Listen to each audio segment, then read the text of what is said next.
వారెవ్వా central మంత్రి బండి సంజయ్ సార్కు minister post ఇచ్చిన సొంత పార్టీ బీజేపీ వాళ్ళ మీద కంటే రాష్ట్రంలో ప్రతిపక్షంలో ఉన్న కాంగ్రెస్ మీదనే ఎక్కువ ప్రేమ ఉన్నట్టుంది పోరి. అందుకే హ్యాండ్ పార్టీ గవర్నమెంట్ చేసిన అప్పుల్ని సగానికి సగం తగ్గించిండు. అగో తగ్గించిందంటే ఆయన ఏమైనా కట్టిండా, లేకుంటే మోడీతో చెప్పి సెంట్రల్ సర్కార్కి వెళ్ళి పైసలు ఇప్పించి అప్పు తీర్పిచ్చిందా అంటే అది కాదు ముచ్చట. సీఎం సార్ 4 నెలల కింద అసెంబ్లీలో మాట్లాడుకుంటా అప్పుల ముచ్చట ముంగటేసుకొని ఏమన్నాడో ఓసారి నుర్రి.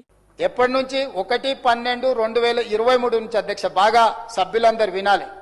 28/2/2026 వరకు దాదాపుగా ఈ 27 నెలలలో మేము తెచ్చిన అప్పు 3,47,294 కోట్ల అధ్యక్ష మేము తెచ్చిన అప్పు. అది ఇన్నర్ కదా, మా కాంగ్రెస్ సర్కార్ వచ్చినాక మేము చేసిన అప్పు 3,47,294 కోట్లు అని ఖుద్దు రేవంత్ సార్ చెప్పిండు కదా. మరి ఇదే కాంగ్రెస్ గవర్నమెంట్ అప్పు మీద బండి సంజయ్ చేయమంటున్నాడు ఇన్నర్. ఇప్పుడు ఆ ప్రభుత్వం 8 లక్షల కోట్లు అప్పు చేసిందనే అప్పులు తీరుస్తామని చెప్పు, మేము సంక్షేమ పథకాలు అమలు చేస్తామని చెప్తేనే మీ కోటేసాయి. మీరేం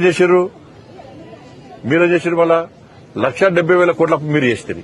ఇది నేను చెప్పారు సాక్షాత్తు రాష్ట్ర ఆర్థిక శాఖ మంత్రి అయిపోయాడు. అదట కాంగ్రెస్ చేసిన అప్పు 1,70,000 కోట్లు మాత్రమే అని ఎంత ముద్దుగా చెప్తున్నాడు ఇన్నరా. వాస్తవానికి 4 నెలల కింద సీఎం రేవంత్ చెప్పిన అప్పు పెరిగి ఇప్పుడు 4 లక్షలు దాటింది. అయినా బీజేపీ ఎంపీ బండి సంజయ్ మాత్రము అప్పు అంతా కలిసి 1,70,000 కోట్లు అని చెప్పేవారు కదా. రేవంత్ రెడ్డి మీద ఎంత ప్రేమనో సార్కు, అందుకే అప్పును సగానికి సగం తక్కువ చేసిండు. ఇటువంటి దోస్తులు మాకు కూడా ఉంటే బాగుండు అనుకుంటా సోషల్ మీడియాలో పోస్టులు వేస్తున్నాడు జనాలు. అయినా ఓ దిక్కు మీరు చేసిన అప్పు ఇన్ని లక్షల కోట్లు అని కాంగ్రెస్ వాళ్ళు కార్ పార్టీ మీద కస్తునలేస్తే వాళ్ళుండి అన్ని మీవి తప్పులు లెక్కలు, మీవే ఎక్కువ అప్పులు అని కాయిదాలు పట్టుకుని ఏకదం లొల్లికి దిగుతున్నారు. కానీ వీళ్ళిద్దరిని కాదని కొత్తగా వచ్చి పవర్లున్న కాంగ్రెస్ అప్పును సగం చేసి వాళ్ళని బదనాం చేసి చూసిండనంటే బండి సార్ బడే గ్రేట్ అనుకుంటా ఇంకొందరు కామెంట్లు వేస్తున్నారు. ఏమో మరి మాతోని కలిసి రారి అని అప్పట్లో మోడీ సార్ మంది ముంగటినే రేవంత్ రెడ్డి సార్కు ఆఫర్ ఇచ్చినుండే కదా. ఆ ప్రాసెస్ లోనే ఇది కూడా పాటు కావచ్చు అని ఇంకొందరు మీమ్స్ చేస్తారు సోషల్ మీడియాలో. మరి మీటింగ్లు సభలు పెడితే ఇలా ఏం వారమన్నా అని మందిని అడుగుతాగా సారు, పని కాంగ్రెస్ అప్పెంతానా అని మీ పార్టీ కార్యకర్తలను అడిగితే వాళ్ళే చెప్తారు కదా. ఏమో రేపు అసలు అప్పులు ముచ్చట అట్లా తెలిసినాకనన్నా క్లారిటీగా మాట్లాడతాడో బండి సార్ అనేది చూడాలిగా.